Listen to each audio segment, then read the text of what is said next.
Esta historia fue contada desde las expectativas vividas de una persona, el cual relata la leyenda de La Llorona. Sin nada más que decir, continuamos. La historia de La Llorona. La fogata ardía y las llamas se agitaban como si quisieran escapar de algo. De repente, todo quedó en silencio, ya nadie se reía, nadie hablaba. Solo permaneció el susurro de un viento frío que acariciaba nuestros rostros y movía nuestros cabellos.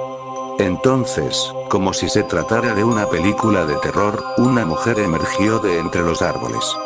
Todos sabíamos de quién se trataba, nuestros abuelos y padres nos habían advertido de su existencia. La Llorona, cuidado con La Llorona. Traté de decirme a mí misma que no era real, que no podía serlo, pero en la realidad se hizo un surco que me impidió diferenciarla del mito. La mujer gritaba y sentí que mi piel se estremecía. Miré los rostros de los demás y una palidez extraña los había invadido. Sus cuerpos estaban quietos como si temieran llamar la atención de aquel ente. No puedo negarlo, yo también tenía miedo. Quise moverme pero La Llorona estaba demasiado cerca de mí, las piernas simplemente no me respondían. De pronto, sus gritos cesaron y una calma tenebrosa invadió el ambiente. Sin embargo, el silencio no duró mucho. De pronto, La Llorona levantó el velo que le cubría el rostro. Como si se tratara de un rito demoníaco, dejó al descubierto su rostro pálido y demacrado. Sus ojos parecían hurgar en lo más profundo del alma. Me miró e intenté desviar la vista, pero una especie de magia me lo impedía. La contemplé y entonces comenzó a hablar. No, yo no era como me ven ahora, yo era hermosa, no estos despojos de mujer atormentada, pero fue su culpa. La culpa de ese hombre. Él me engañó, me destrozó el corazón. Dijo La Llorona con una voz tan afligida como si fuera capaz de revivir el momento que la trastornó, una y otra vez. Yo lo amaba, pero éramos muy distintos. Él era un criollo, sus padres eran ricos y yo no tenía nada, solo mi amor, así que sin pensarlo me entregué a él. Formamos un lazo que dio como fruto dos pequeños, mis hijos. Pasaron algunos años y el amor que creí que sería para siempre se terminó.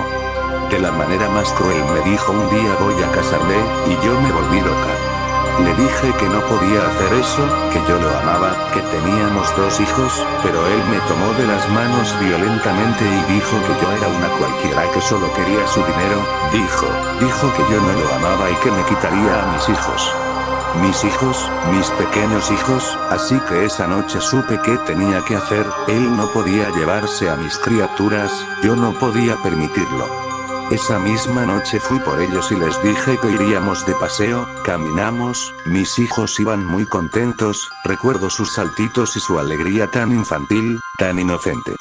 Casi me arrepentía de lo que estaba a punto de hacer pero, justo cuando llegamos a la orilla, escuché una voz que gritaba mátalos, mátalos. La voz no se detenía y no sabía qué hacer. Quería que se callara pero no lo hacía. Una terrible ira me invadió y recordé al canalla que me había humillado, que quería quitarme a mis hijos. Sentí como todo el amor que le tenía se transformaba en odio. Sin pensarlo más tiempo tomé a mis hijos y sumergí sus cabecitas en el agua. Los niños luchaban por su vida, daban golpes al agua, pero yo no dejaba de presionar sus cabezas hasta que de repente ya no se movían. Entonces comprendí lo que había hecho. La voz ya no hablaba y un dolor agudo, como espada, me trepó por el cuerpo y se incrustó en mi pecho. Había matado a mis hijos.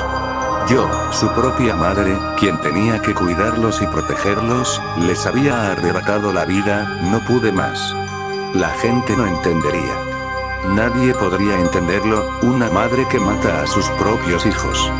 Así que me metí al río hasta que el agua cubrió por completo mi cuerpo y de repente ya no sentía dolor, el espectro terminó el relato y una lágrima tras otra humedecía su rostro. Me pregunté cómo podía un hombre usar de esa forma a una mujer, también me alarmó que una madre pudiera asesinar a sus hijos y, peor aún, me heló la idea de hasta cuándo tendría que vivir con la carga de tan terrible dolor. La Llorona nos lanzó una última mirada. Se fue mientras gritaba aquella frase que terminó de helarnos la sangre. ¡Ay, mis hijos!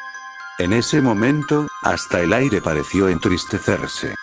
El grito de la Llorona se alejó de nosotros igual que ella, pero el silbido del viento permaneció como el recuerdo de una desgracia latente que sería imposible olvidar.